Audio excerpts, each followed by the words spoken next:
chimes are off.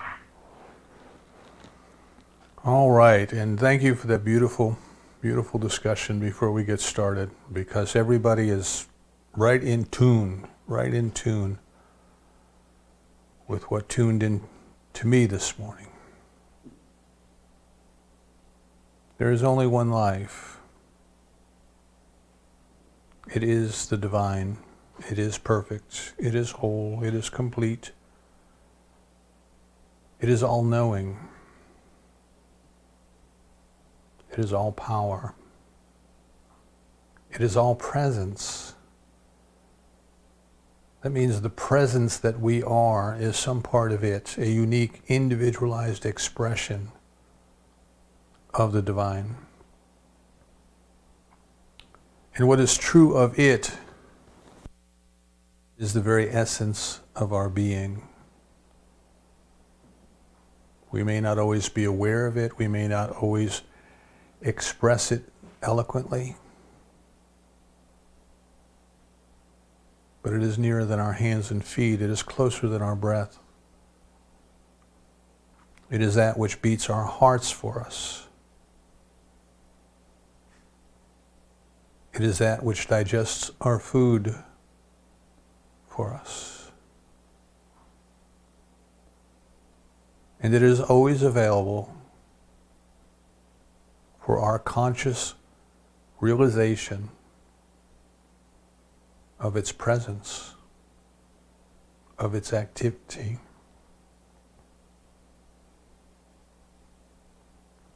It has given us abilities.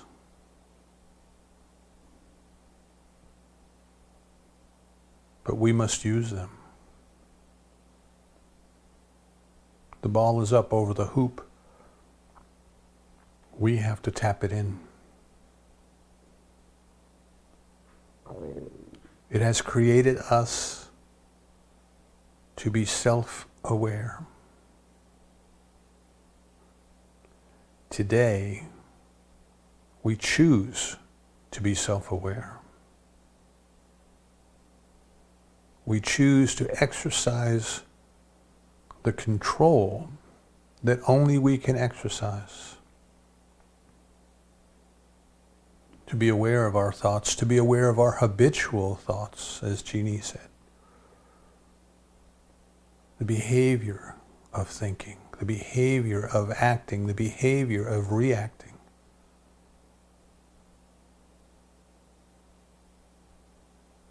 We recognize that we are the only ones who can do this, for no one can do it for us. So today we accept our ability, our responsibility, and our accountability for choosing what to think, for choosing what to believe, for choosing how to react and respond. And in knowing that we have that ability, we find that we need be disturbed less and less and less by external things. The peace that passes understanding, that is beyond the intellect, that peace is the very center of our being, the very essence of our life.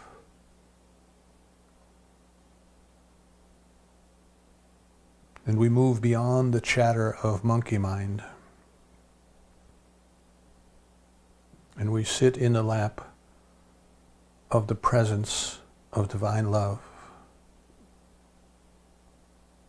And in that moment, all is peaceful, all is tranquil, all is happy.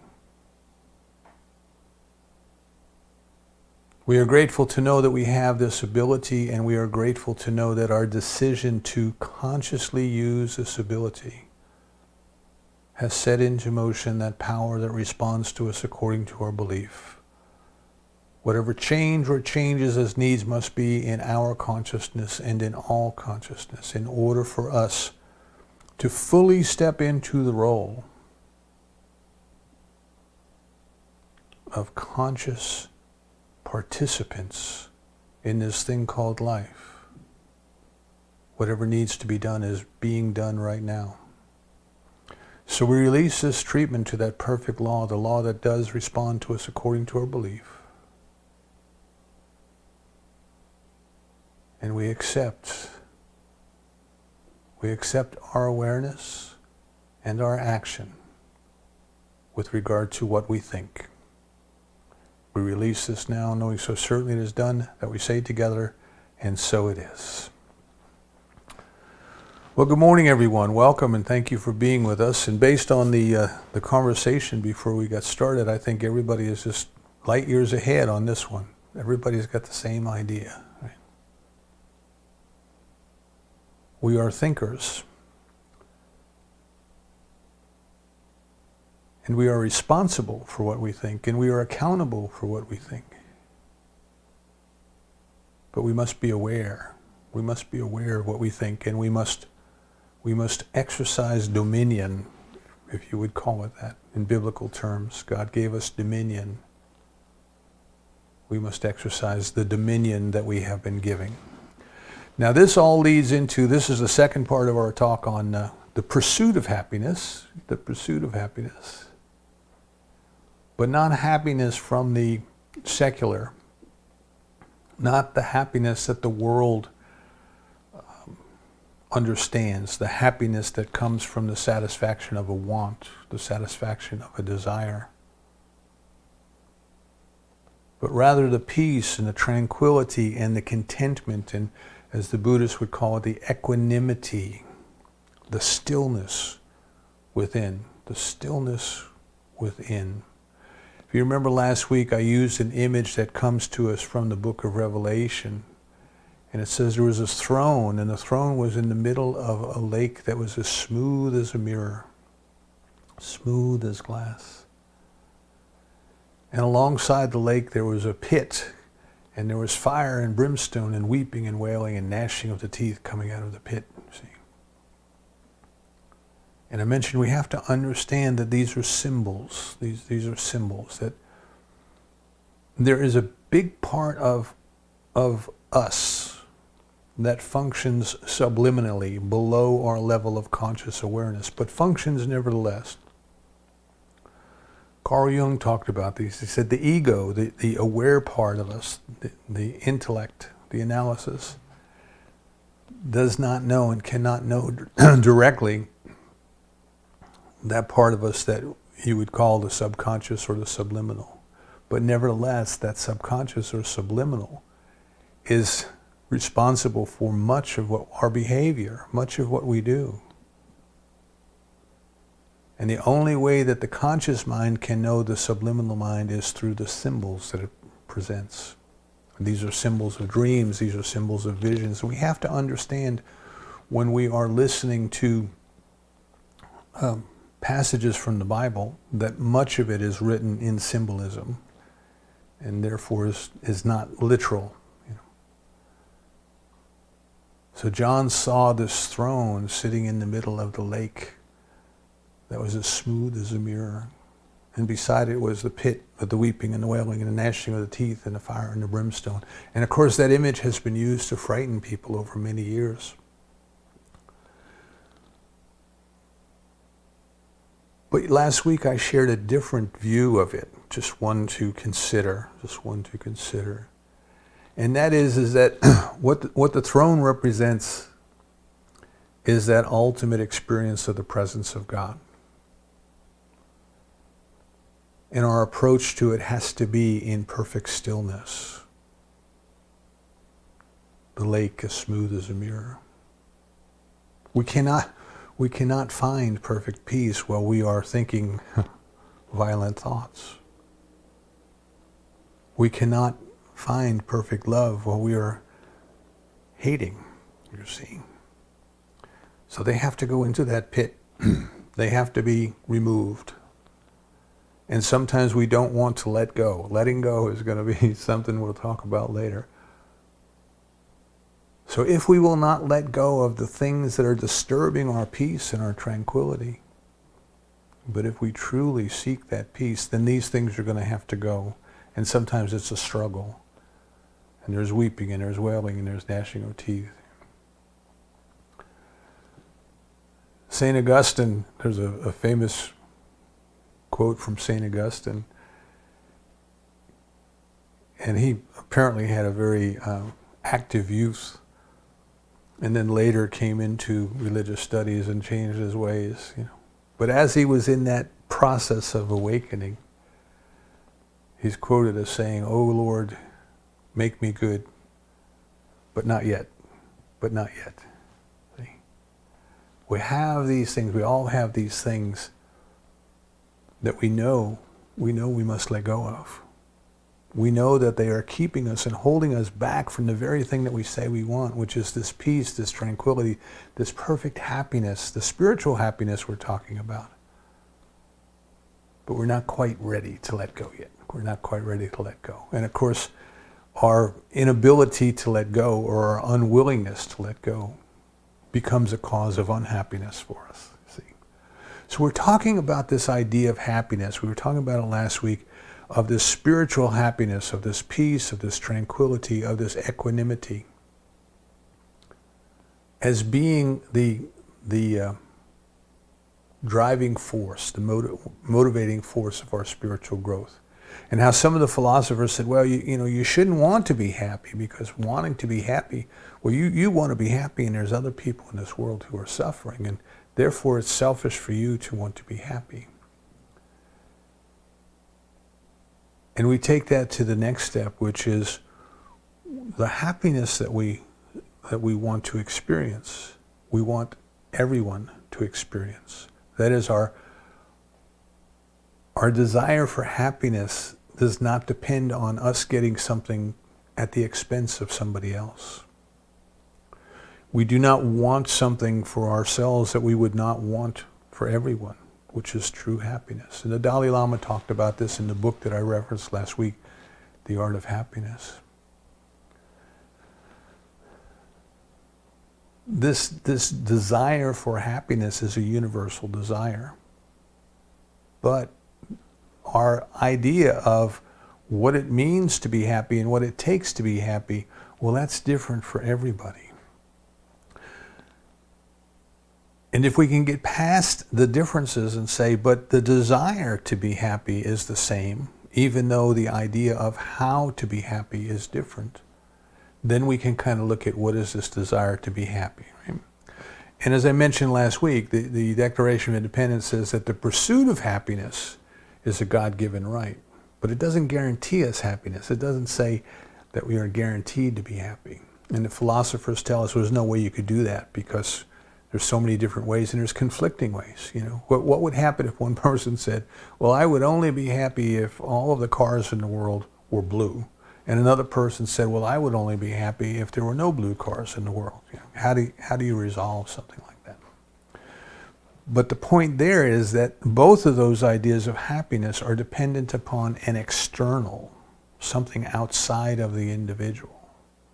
And that is what I refer to as the secular idea of happiness. The idea of happiness that in order for us to be happy, something from outside of us has to come to us. But that's not the definition of happiness that we eventually arrived at, or spiritual happiness, which is instead of all of my wants have been satisfied, it is that I'm perfectly content. I am perfectly at peace. I am at perfect equanimity. So what does God want? If you want to think of it in those terms, what does God need? What does God lack? And you would say, well, God could lack nothing because God is everything, or the divine, if God is a tough word for you, right? The divine lacks nothing. It is everything. It chooses how to express itself and immediately begins to express itself that way. The divine says, let it be, and there is. So it lacks nothing, you see. Perfect peace, perfect tranquility, perfect ease. The lake as smooth as a mirror. And that is within us, because we are created out of that. That is within us, and that is what we are seeking. That is what I'm suggesting we are seeking in terms of happiness. So the Dalai Lama was being interviewed by a Western psychiatrist, and that's the essence of this book, The Art of Happiness. The psychiatrist wrote the book and discusses his conversations with the Dalai Lama, And I really had to chuckle when I got to the passage. The psychiatrist says to the Dalai Lama, he says, "What do you think motivates people?" The Dalai Lama says, "I don't know." And the guy says, "Well, wait a second, You've been studying psychology for thousands of years in Tibet. Surely you have some idea of what motivates people." And the Dalai Lama said, "Well, I would say to be happy, to be happy." And then the psychiatrist said, "Well, how can that be? How can people be happy? There's so many different ideas of happiness." And of course, the Dalai Lama was talking about a different level of happiness than what the world sees. But the answer the Dalai Lama gave was, by training the mind, by training the mind. This is very important for us to realize.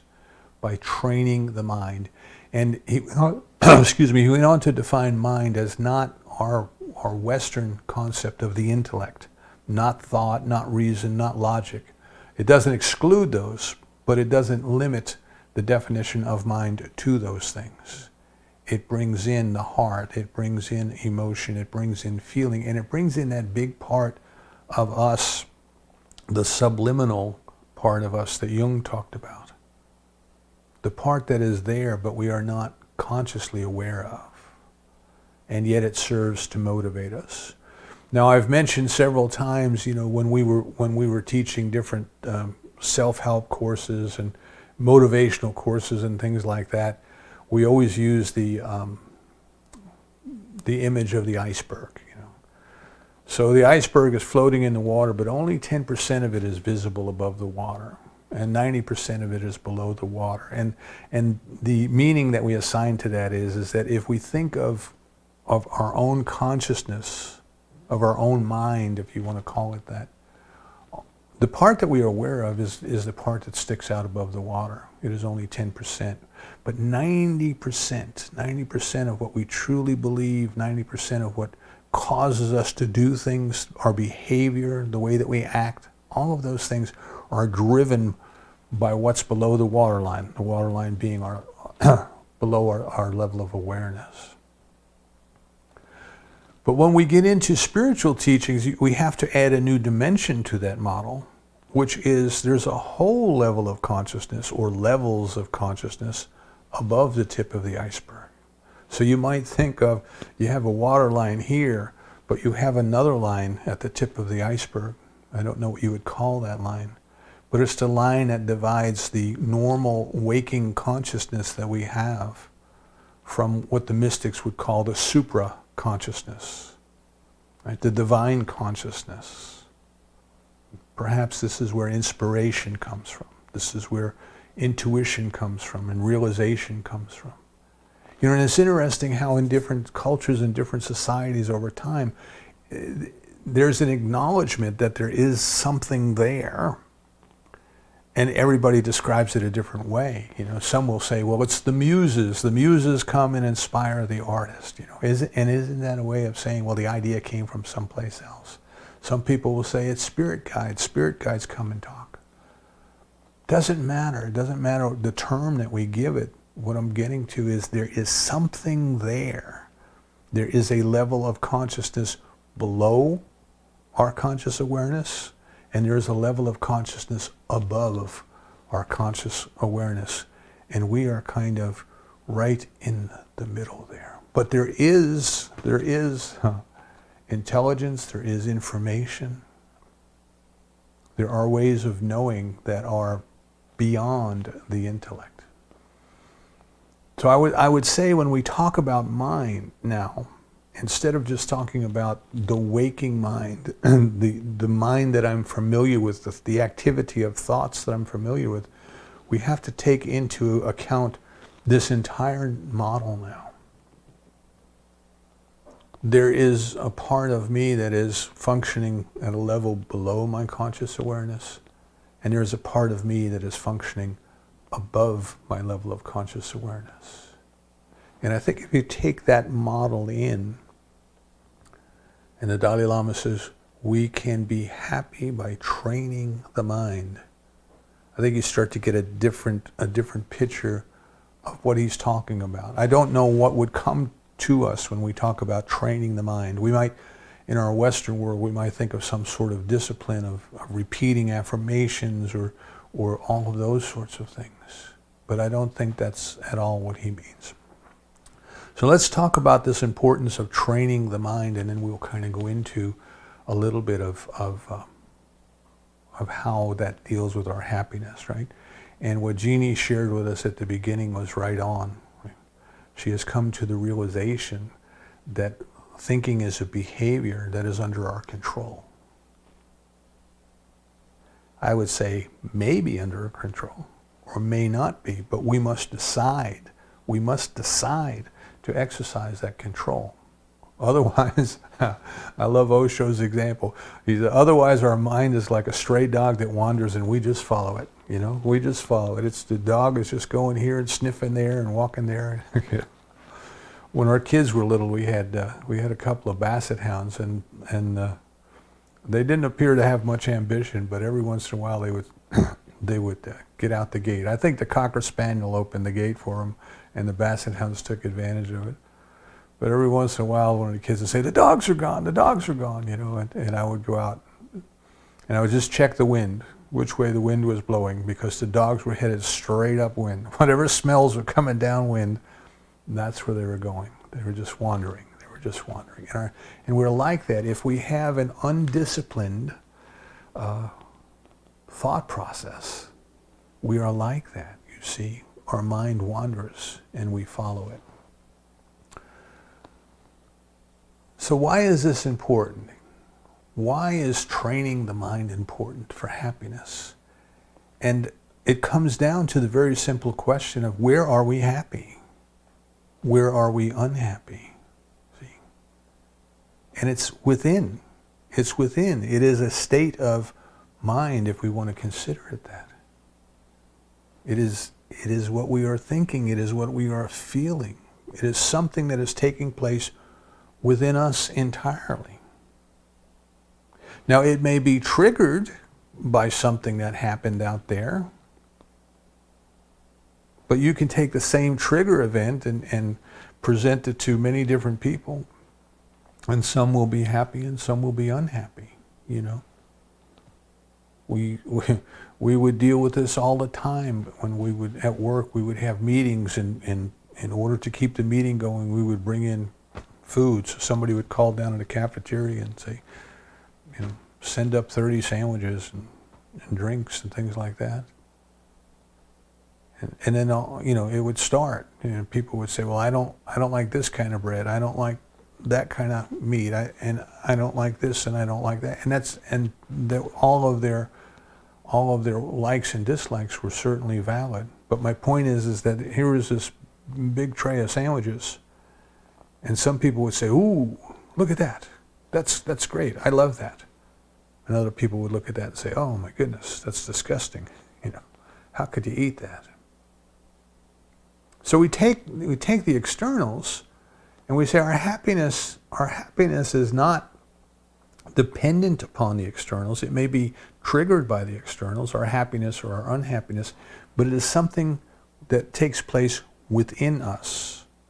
It is something within our own consciousness and within our own mind and within our own thoughts and within our own emotions. And now we get to the really tough question of, well, who controls your mind? Who controls my mind? And we have to just step back objectively, take a deep breath and step back and look at the culture that we live in and look at the society that we live in, and ask yourself, how much of what we see and hear and people say that is related to people acting as if they are victims of their own thoughts, of their own emotions, of their own minds? Well, I had no choice. I had no other choice but to do this. That person called me a bad name, and I needed to defend my honor, and I needed to get mad at them, and I need to go yell, whatever it might be, you know. Somebody said that, look at what's going on social media. Somebody says something, and immediately somebody has to respond. We think we are victims of our own thoughts, that we have no control over our thoughts. That something happens and we have absolutely no choice but to respond a certain way. And of course that's not true. So last week I mentioned Viktor Frankel's work, Man's Search for Meaning, and how he said he made up his mind that he decided to be happy in Auschwitz, surrounded by death and destruction and torture. He was going to be as happy as he could be. In another similar anecdote, the Dalai Lama one time said that he spoke to a Buddhist monk who had been imprisoned and tortured for many years when Tibet was invaded and monasteries were destroyed and monks were abused and carried off and put in prison and all of these things. And this man finally got out of prison after many years, and the Dalai Lama got to talk to him. And the Dalai Lama said to him, were you ever afraid? And the man said, oh yes, I was afraid. And the Dalai Lama said, well, what were you afraid of? And he said, I was afraid that I would come to hate my captors. Now think about that, you know. Here in our country, we would say, well, I have no choice but to hate these people. Look at what they've done to me. Look at what they've done to my country. Look at what they've done to our temples and our monasteries. We must hate them. And he knew a deeper truth. He knew something more important. His peace of mind, his equanimity, his happiness was up to him, was something that he had to work with daily. And I think that's very important. It is something we have to work with daily. It is not something that we can just every once in a while sing a song about being happy, but it is something we must be working with in our minds and in our consciousness daily. So now we have the premise that happiness is not based on externals, but happiness is an equanimity, a contentment, a peacefulness, a tranquility that is already within us. But we must nurture it. We must discover it. We must realize it. And we must nurture it. And it is not dependent upon any external event, whether that event be a positive event or that event be a negative event. Now we may say at this time, well, how can that be? Because, you know, stuff happens in life. And I use the example of the ocean, right? At the surface, the storm might be blowing and the waves might be rolling and the wind might be howling. And if you're in a small boat out there in the middle of a gale, you know you're rocking and rolling, you know. By the way, that's when my dad decided to go fishing because the tourists wouldn't be on the water. So we were out there on the roughest days. But if you could go down below the surface, see, if you could take that little submarine with Jacques Cousteau and you could go down below the surface, what you would find is it's serene down there. It's smooth down there. So it is this serenity, it is this smoothness that we're talking about. And yes, a disturbance may come in, something may happen and we may be disturbed. But it passes very quickly. It passes very quickly. It doesn't stay with us. From the East, from Buddhism, we get another parable of these two monks who were walking down this trail. They were on a journey somewhere. And they were walking down the trail and they came to a river, a little stream that was flowing. And it was flowing swiftly. And there was a young lady there. And she wanted to get across the stream, but she was not strong enough to go out into the current by herself. She needed some help to get across that stream. So one of the monks said to her, hop on my back, I'll give you a piggyback ride. I'm strong and I can carry you across and get you across the river safely. So she jumped on his back and the two monks and the young lady go across the stream. And the monk sets her down and she goes one way and the monks go another.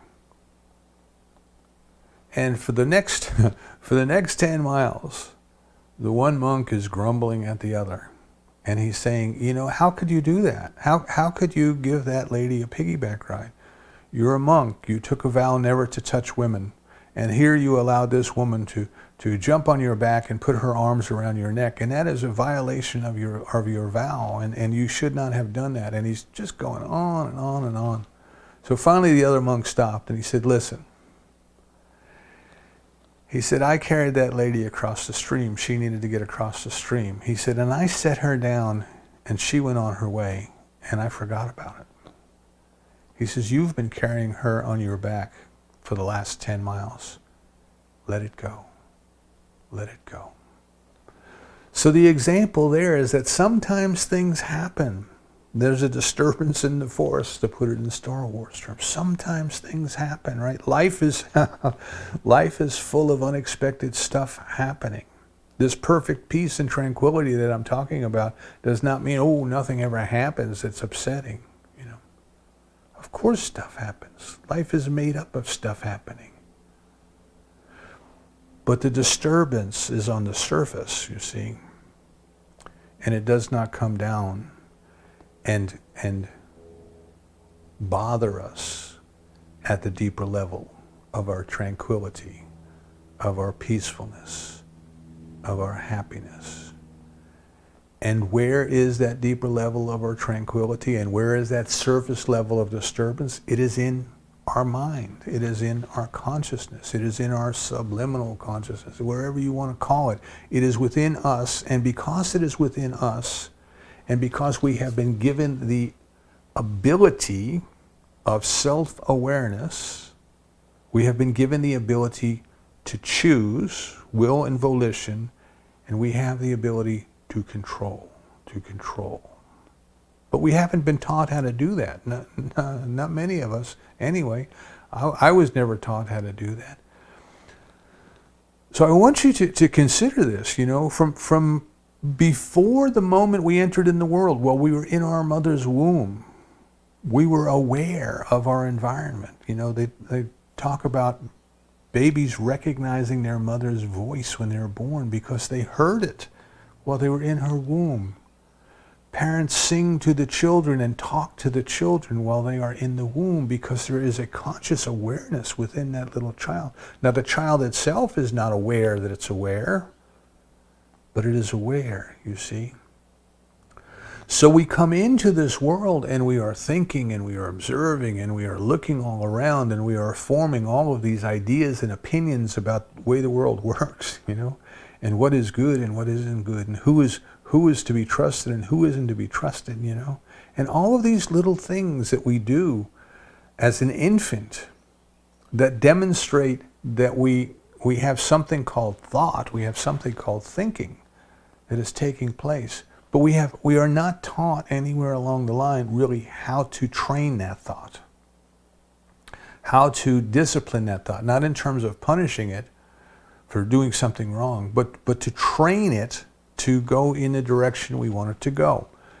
And again, we use the example that comes to us from the parables in the scriptures of the Good Shepherd. The Good Shepherd has the staff with the crook on the end of it, so that if the little lamb wanders off, they just put that hook around them and gently bring them back to the flock, because it would be dangerous for that little one to wander off, where there might be danger, predators, wolves, bears, things like that. Just gently bring it back. Just gently bring it back. Just train it to go where we want it to go.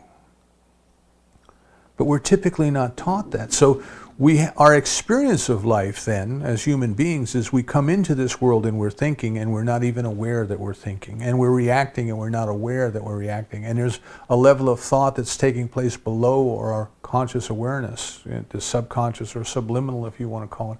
And it's driving our behavior, and it's driving our actions, it's driving our emotions. It's driving all of these things. And it is as if we are victims of our thought, because we haven't learned how to tame them.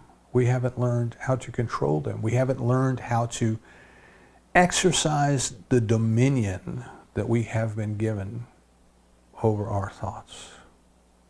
Exercise the dominion. So stuff happens and we react based on how we've been taught to react, how we've learned how to react, you know. We get angry at things because that's what our parents got angry at. We get angry at things because that's what our friends got angry at. Somebody says something that we perceive as being mean to us and we have to get angry and retaliate, you know. How much do we see of our young people who are devastated when their friends say mean things about them on social media? They're taught that's the way to behave. They have no choice. These people said bad things about me. I have to be hurt. So maturing, so growing in spiritual consciousness and maturing is getting to the point where we can say, hey, wait a minute. Who's responsible for the voices in my head? Who's responsible for what is going on in there? Who's responsible for the way that I act and react and the way that I feel and whether I am happy or not happy? So spiritual maturity then is arriving at this point of saying, it's up to me. It's up to me. There's no one else can do it for me. There's no one else who's going to do it for me. If I am to experience this happiness that we're talking about here, this peace, this tranquility, this state of mind that is undisturbed, then we have to make that decision. We have to decide that that is something that we want and that we are going to do what needs to be done in order to experience it. So, excuse me, it's akin to our physical health. It's akin to our bodily exercise. We can join a gym, but if we never go to the gym and work out, it doesn't do us any good. We may feel a little bit better about ourselves. Well, I've got a gym membership, and you know, and I've actually been there one time, and I saw the machines, and I got on one, and I used it a little bit. But my goodness, that was heavy. Those weights were heavy. I don't know if I want to do that again. We have all of these different things, but until we take responsibility for our health and says, no, I am the one who determines the level of physical fitness in my body. You know, and we tend in our society, we tend to make things so big that, you know, so big or bigger than they need to be that they become an obstacle. They become a block for us, you know. So we can talk about gym memberships, we can talk about elliptical machines, we can talk about all of these things, and they're very wonderful. They're very good, helpful devices. But if we really, really have the desire to experience a different degree of physical fitness in our body, we have a floor and we have gravity. And we can start right there, you know. You can invest in a mat for a few bucks and lay down on the floor and start doing some of the exercises. See, it doesn't have to be hard. But there has to be a commitment, and there has to be follow-through on that commitment. We have to desire it, and then we have to change our behaviors. We have to change our behaviors. So let's say that we have come to a point of realizing that this happiness that we're talking about is in fact the motive force. That what we have been trying to do our whole lives is to be happy. But we didn't necessarily know what happiness was. We thought it was something based on external events, and we've been chasing external events for our whole lives, trying to find happiness, right? Only to find out it's not out there.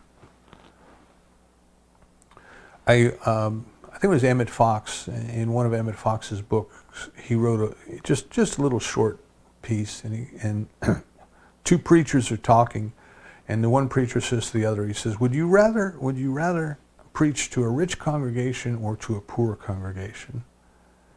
And the preacher says, I would rather preach to a rich congregation. And the other one said, why is that? And he says, because they are no longer suffering with the illusion that material goods are going to make them happy. Material goods are going to make them happy. We do that, see? We think, and advertising, of course, keeps pushing those buttons. If I just have, you know, one more thing, or if I buy this, or if I buy that, or if I wear this type of clothes, or if I drive that kind of car, well, then I'll be happy. And it's always moving. It's like the carrot and the stick and the donkey chasing it, It always moves. When we get there, there's something else. When we get there, there's something else. We're going to talk about that a little bit more. Probably, we may go into it some this week and more so next week. But the happiness that we are seeking is an inner peace, an inner tranquility, an inner serenity, a state of mind that is undisturbed, or if it is disturbed, it is only slightly disturbed and then returns to equanimity very quickly. In order to achieve that state of mind, in order to train our minds that way, to put it in the terms of Dalai Lama use, first of all, we have to realize that we have the ability to do that. Then we have to set our intention to do that. And then we have to actually practice. We have to actually do the things that are associated with that. We have been given the ability to be self-aware, and I'm going to use self with a little s, the little s, self, the I, the me, the ego, the I am. We have been given the ability to be self-aware as human beings. But it is the one ability that I think human beings use the least. We go through life totally unaware of the self and what the self is doing. Yeah, we have this high opinion, this ego, we have all of those things. But in any given moment, are we aware? Are we aware of what's going on? Are we aware of what we are thinking, or the thoughts? Are we aware of what we are feeling? The sensations? Are we aware of emotions, you see? Are we aware of our surrounding, our environment? So if we are going to change the way that we think in terms of behavior, we must be self-aware. We must become aware. It all starts with awareness. If we are not aware, we can't do anything. We will just remain acting as if we are victims of our thoughts, and we have no choice but to feel this way, no choice but to be that way. And people who know how to push our buttons will be able to manipulate us any way they want, any way they want. Advertisers, politicians, preachers, doesn't matter. If you can figure out how to push somebody's buttons and get them to react and respond without thought, they can be manipulated. Now I want you to think of a habit. I want you to think of a habit. If you have a habit that you come to realize you have this habit and it's not serving you well, I don't care what it might be. Maybe you're eating when you shouldn't be eating, but for no apparent reason, but you eat. Or you're smoking, or you're drinking, or all of those sorts of things, but you're doing them from habit. And you want to change that habit. What must you do? You must become aware. You must become aware of when you are engaging in that habit. Right? So awareness is the first step. If you don't know you have a habit, if you don't care that you have a habit, well, you just continue to do that. Right? That's why in the 12-step programs, the first step was denial. Right? The first step was to come out of denial, to admit that there was something there that needed to be changed. So the first step is we must become aware. We must become aware. If we're going to change anything, we have to be aware of what it is that we're going to change. Awareness. What is going on in your monkey mind right at this moment? Right at this moment. Are you here now with this talk? Is your mind 1,000 miles away? Are you thinking of the future? Are you thinking of the past? What's going on? I'm not saying any of that is good or bad. I'm just saying, are you aware? Are you aware right now? Are you aware of what's going on? This is the practice of mindfulness that we've been talking about. Now, when I first heard about mindfulness, I thought mindfulness was, well, just being aware of the situation, right? Being aware of what's going on around us. But there's so much more to it than that. What's going on below the level of our awareness, you see? Our moods are dependent upon something that's going on way below our level of awareness. We may feel uncomfortable one day. We may feel grouchy one day. Or we may feel joyful one day. And not really have a reason, an intellectual reason why. But there's something there. See, there's something there that we are not aware of. So the first step, if we are going to consider that if we can train the body to be physically fit, we can train the mind to be happy. Because happiness is a state of mind, and we are the only ones responsible for our state of mind. We are the only ones accountable for our state of mind. Right? I think it was a quote by Abraham Lincoln that said he realized that most people are about as happy as they made their minds up to be. Have you made up your mind to be happy? Do you really believe that you are not a victim of your thoughts, but you have dominion over your thoughts? You have dominion over your emotions. You have dominion over your feelings. But you must be aware of what is going on so that you can take your shepherd's staff and you can gently bring your consciousness back to equanimity, to happiness, to tranquility. So it looks like this would be a good place to stop for today, because we're going to continue on with this, and in reality, this may be what we talk about all the time in many different ways. You are the only one responsible for your thoughts. You are the only one accountable for your thoughts. You must learn how to train yourself to do that. The Dalai Lama talks about Tibetan Buddhism as being mind science. Ernest Holmes talks about his teaching as being science of mind. The tagline when I first got introduced to religious science was through a little magazine called Science of Mind magazine I found in a bookstand. I used to travel a lot and I used to read a lot, and I picked up this little magazine and the tagline was change your thinking, change your life. And I said, oh, that resonates with me. You know, I've read Napoleon Hill. I've read a lot of self-help psychology books. Yeah, life is dependent upon your thinking. Change your thinking, change your life. And that's how I got into the teaching called Science of Mind.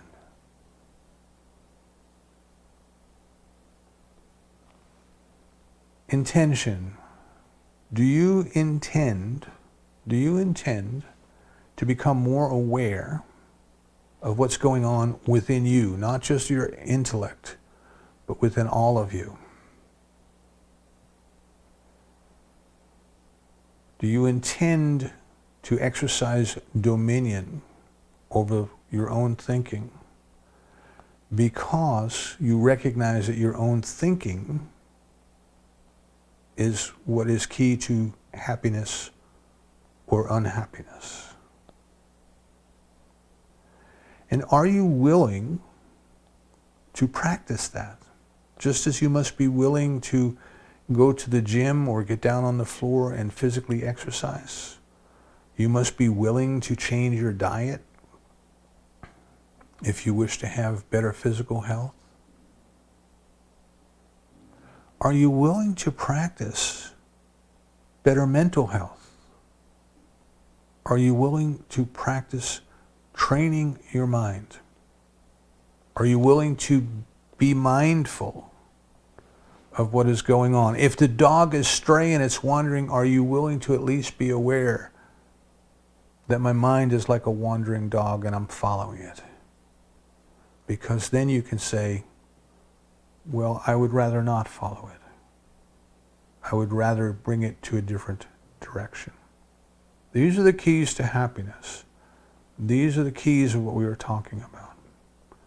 by training your mind, by developing mental discipline, by being mindful, by being aware, by setting your intention, by practice what you preach, you can break out of the mold that all of society tends to be functioning in, which is we have no choice but to be this way because of what everybody else around us did. If that monk in prison had a choice not to hate his captors, if Viktor Frankel had a choice to be as happy as he could be, we have no excuse. We have no excuse. If we don't do it, and if we don't want to do it, that's fine. We can say, I choose not to do it. I accept responsibility. I accept accountability. I realize that I am just as happy as I've made my mind up to be.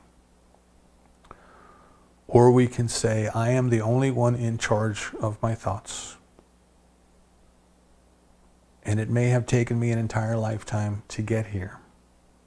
But today, I choose to exercise dominion. Next week, we're going to pick it up with awareness and mindfulness and the habitual thoughts that lead to unhappiness and the way of training our thinking to counter those habitual thoughts, right? Very important to know that, right? So what do I do if this comes up? What do I do if this comes up and it's leading to unhappiness? Well, you do that, you see, you do that. If this comes up, you do that. We have to know, we have to be aware when it comes up, we have to want to change it, and then we have to take the appropriate action to change it. It can be done. Join us next week. It will be part 3 of, I don't know how many, but join us next week for part 3, and we will talk about the practice of happiness. Everybody have a beautiful, safe holiday. Enjoy. Please, please, please, please, get somewhere that is a place that you experience peace, a place in your thoughts, a place in your consciousness, and physically a place, perhaps a place in nature. Go sit by the water. Go sit in the trees, you know. Go bathe in the forest. I had a beautiful walk the other day. I went down to the river over on the reservation, and it's very, very pristine there, you know. The trails in the city are paved and people are riding bicycles and scooters and all kinds of things, but the trail out there in nature was just a foot on the earth, you know. And there was just something so peaceful about that. I could imagine the people who were walking that trail 10,000 years ago. Go someplace peaceful. Find that tranquility. Even if for just a nanosecond, find that tranquility so you know you can get back there and enjoy the day. And so it is. So let's do a closing treatment together. Let us come together and recognize that we come from the delight. Our life takes place entirely within the delight, and we return to the delight. That this delight, this thing we call God, this thing we call the divine, this thing we call love, is the essence of happiness. It is at perfect ease. It is at perfect peace. Nothing can disturb it. Nothing has, nothing will. It has never been angry. It has never been upset. It has never had an enemy. It is perfect peace. And it has created each and every one of us out of itself and left us alone to discover its magnificent presence in us, around us, and through us. And in that process of discovery, we have learned and experienced many things that are simply not true and have led to unhappiness. Today, we declare our willingness to release and let go. We declare our willingness to admit that everything we ever knew could be wrong. But it doesn't matter because we are willing to let it go. every opinion, every idea that we have ever had that leads to our unhappiness, we scuttle. We throw it into that hole. We toss it into the fire, where it is burned, consumed with our passion to know God. We allow the peace and the tranquility and the happiness that is our innate nature to rise up within us, to fulfill us, to perhaps overwhelm us with joy. St. Paul asked the question, who am I that the divine is even mindful of me? And the answer is that we are a beautiful expression of it. And it is mindful of us because it is mindful of itself. Today we choose to act like those beautiful spiritual beings that we truly are. We give up any ideas of victimhood, any ideas of somebody else did it to me. And we take the one tool that we have, which is our consciousness, and we point it towards happiness. We are grateful for this opportunity to be together this day and all of the weeks that we have been together. We are grateful to know that there's a power in the universe that responds to us according to our belief. And this affirmative prayer, this treatment, is a statement of our belief that right now that power is producing whatever change or changes as needs must be within us for our awareness, for our intention, for our practice, for our dominion of our minds. We release this treatment knowing so certainly it is done that we say together, and so it is.